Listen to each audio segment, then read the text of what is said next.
影片開始之前，請先幫我點個讚啦！看完影片有喜歡可以幫我訂閱、開小鈴鐺，才不會錯過最新影片哦。影片中介紹的景點跟餐廳連結都幫大家準備好放在資訊欄嘍。Hello， 大家好，我是雙人許，歡迎回到我的頻道。前面我們分享了國際通美食篇與逛街篇，不知道有沒有燒到大家？不過說真的，畢竟這一次是二訪沖繩，有些地方是我們第二次來還想要再逛再吃一次的美食，也就是我們這一集私心想要推薦大家的內容，都要探訪第二次的，肯定都是厲害的，我們就繼續看下去吧。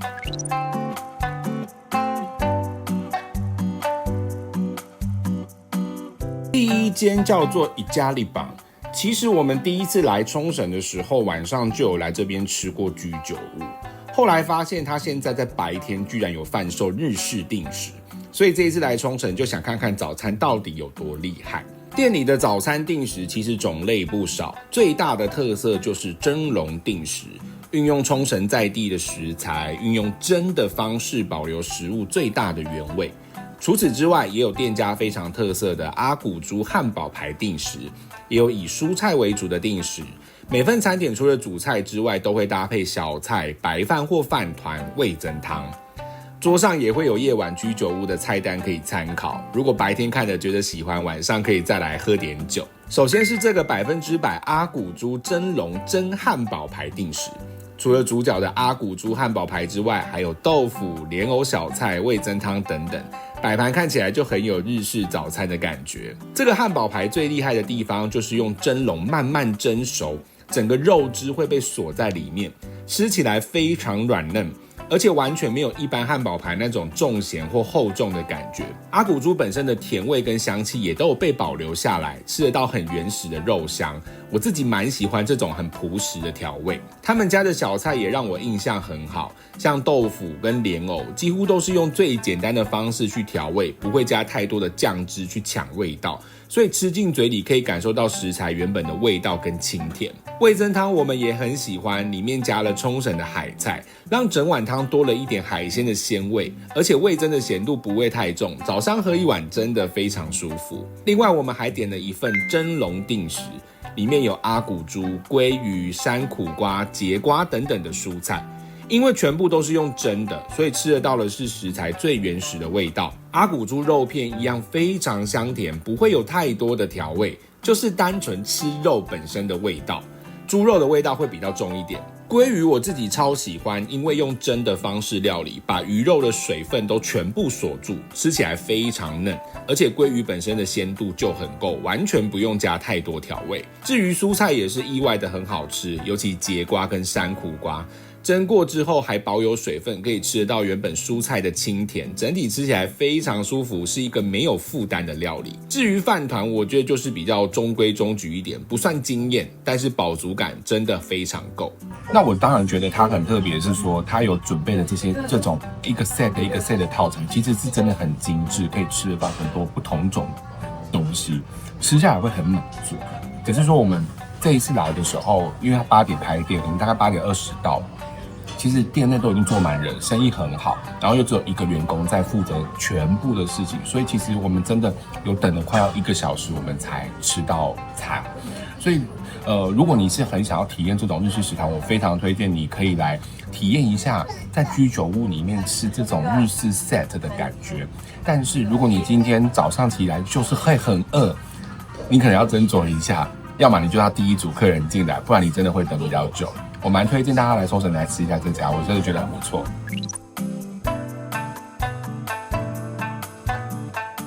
接下來想分享一個我覺得很多人會直接錯過的逛街點，這棟叫做 Dinaha， 很多人經過可能就以為它只是一棟書店，但其實裡面蠻好逛的。4樓是一整層的大創，一整層不用樓上樓下找商品，而且商品種類非常齊全，生活用品、廚房用品、收納小物幾乎都有。重點是人真的不多，逛起來非常舒服。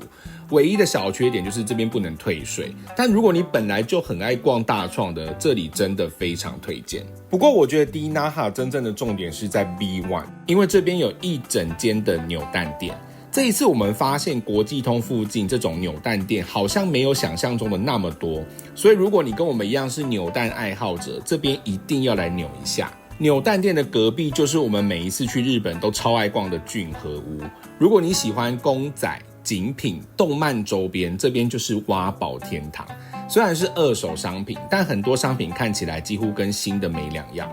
扭蛋也是超多，很多自己扭不到的或是已經絕版的款式都有機会在這邊找到。至於公仔就真的更誇張，整間店真的是滿，而且價格認真來說比台灣便宜不少。像我一直很想買這個蠟筆小新的公仔，在台灣最便宜大概也要500塊台幣左右，結果在這邊可以直接撿到便宜。另外，如果你是喜歡玩一番賞，這邊也有很多人把 A 賞、最後賞拿出來販售，雖然價格會高一點，但對於真的很想要收藏的人來說，直接買回家其實更划算。如果你是動漫迷，或是跟我們一樣很享受挖寶的感覺，我覺得在這邊你不會空手離開。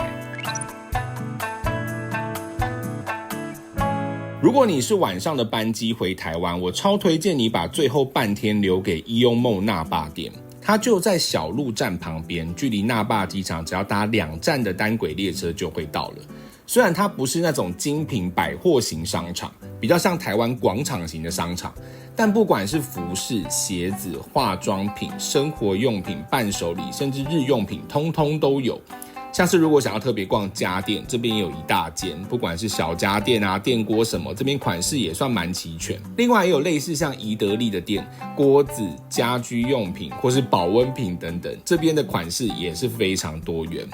而且這邊還有醫用的超市，每一次來日本的最後一天，我們都會留時間來超市巡一圈，零食、泡麵、調味料全部一次買齊。最後一天想補貨的話，這邊真的很適合。另外，這裡的店家跟超市都是可以一起退稅，退稅的地方是在超市的結賬區這邊，把你買的商品跟收據帶來就可以辦理退稅。這邊的退稅比較特別，就是你在各店會是先用含稅的價格買，最後來這邊退現金。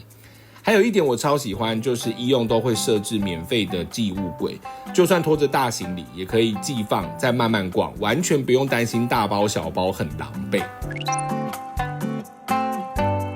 如果逛累了想吃點東西，我非常推薦醫用夢裡面這間一代天婦羅，它其實是沖繩人氣的天婦羅連鎖店，在沖繩有好幾間分店，也是很多在地人會來吃的。他們家主要賣的是天婦羅定食跟天丼。首先我們點的是一代定食，它最特別的地方就是每一個天婦羅都是現炸現送，不是說一次全部炸好放在盤子裡哦。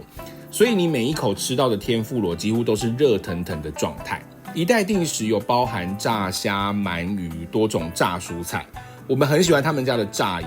炸衣不會太厚，吃起來是很輕盈的，而且可以吃得到食材本身的味道，不會覺得都在吃炸皮的感覺，而且用料飽滿，很有誠意。不過他們家最大的特色，我覺得一定是明太子吃到飽。明太子鹹香但不死鹹，直接配白飯真的很可怕。我光靠明太子就可以多吃2碗飯。另外我們還點了一份一代天丼，如果你跟我一樣是醬汁派，我覺得你一定要點這個。最大的特色就是上面有一大條的炸鰻魚，看起來超有分量的吧？再搭配微鹹甜的天丼醬汁，每一口飯都超級下飯，配上酥脆的天婦羅一起吃，真的會非常滿足。說到沖繩的夜生活，很多人第一個會想到的是國際通的屋台，但如果你想要感受更在地的氛圍，其實日本人都會來榮町市場。白天這邊是傳統市場，到了晚上，整區就會變成超熱鬧的酒廠街。這次想推薦大家的就是右邊的這間大統領燒鳥，這間很誇張，尖峰時刻一位難求，店內店外都坐滿人，生意好到非常驚人。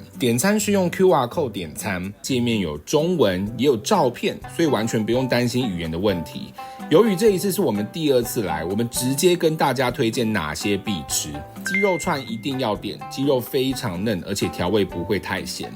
牛肉串我覺得是重口味的代表，超級下酒。另外培根起司串、雞頸肉串、雞軟骨、雞皮，我們都覺得很好吃，真的可以多點幾串，配着啤酒一起吃，超級幸福。至於炸物的話，我們都覺得可以直接跳過，表現真的比較普通。如果你想要感受日本人下班後喝酒聊天的氛圍，真的非常推薦你來榮町市場。接下來分享一下我們這一次在沖繩市區的住宿 Hotel Stoleda Hana。一走進大廳就會有一種高級度假飯店的感覺，整個飯店設計很有質感，而且空間非常舒服。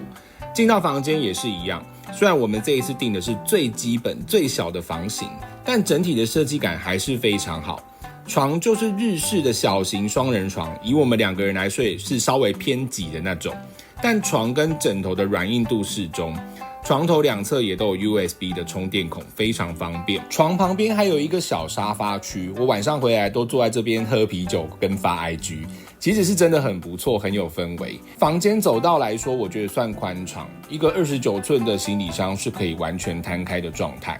房間裡也有附膠囊咖啡機，小家電也都很齊全。廁所區域是完全分開的，洗手台設置在外面，毛巾、備品也都有提供。吹風機也是給這種大台的，風力很夠。如廁的區域也是獨立的，是高級迎賓式的免治馬桶。唯一小可惜的，這個房型只有淋浴間，沒有浴缸，但整體乾淨程度是 OK 的。我自己超喜歡他們家的洗髮精跟沐浴乳，洗完身上都會有淡淡的香味，很舒服。認真說，我覺得是很有設計質感，不管是家具或裝飾都很有小巧思。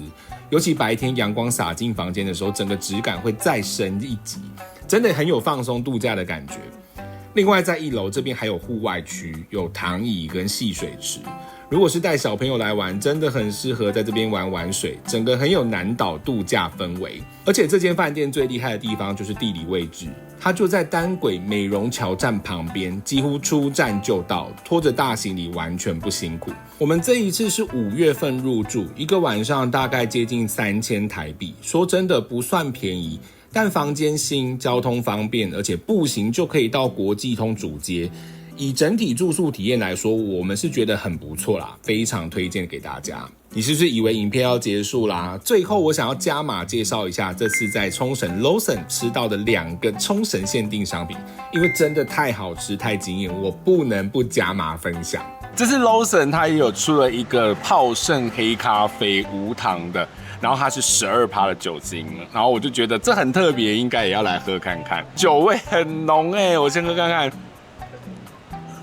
哦，它的酒味很濃欸，高欸，認真的給你酒的耶。對，所以其實我們一開始我本來以為它放在咖啡區，結果它沒有，它是放在酒的區域，然後在冰箱的最下面。但老實說，我覺得它跟咖啡的結合蠻好的，因為本來咖啡就會帶有點苦味，泡盛加下去之後，其實主要就是來自泡盛的那個酒味比較濃，所以反而黑咖啡的那個苦味就不見，是蠻特別的。我覺得就是可以當做體驗喝一次看看，2個人一起喝一杯就好了。這個1個人喝完不曉得會不會太開心哦？太濃太濃，是紅玉奶凍卷，蠻像的，蠻像的。但是我剛剛在拍它的時候，我覺得它的皮是比較薄，但是有點 Q 彈的感覺，然後內餡很多。我錯怪它了，它完全不是奶凍卷，它外皮好好吃哦，是 QQ 的麵包皮。然後重點是它中間的紅玉的奶餡給的非常的足，但是紅玉奶餡有一點甜，可是很好吃哎，整體的口感是很好的。除了它的內餡給的很多之外，我覺得重點是它的那個皮，它的皮真的很好吃哦。QQ 的口感蠻好吃，有看到可以買，真的。今天影片就到這邊啦，喜歡我的影片請幫我訂閱、按讚，並且開小鈴鐺，我會持續分享國內外好玩好拍的景點以及好吃的美食哦。也可以追蹤我的 IG 看更多美食旅遊的分享。我們下集見，拜拜。